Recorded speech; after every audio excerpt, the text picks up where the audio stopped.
Sa makabagong panahon ngayon, hindi mapagkakaila ang kompetisyon sa buhay.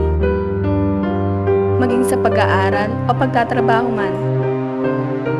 Dahil dito, ang kompetisyon ay hindi nababase sa sexualidad, kasarian o kultura ng sinumang tao.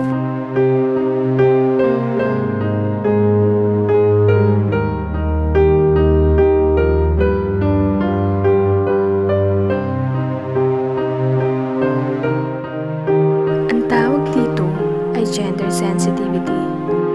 Subalit, ano nga ba ito? Ano nga ba ang kahalagaan nito sa ating lipunan?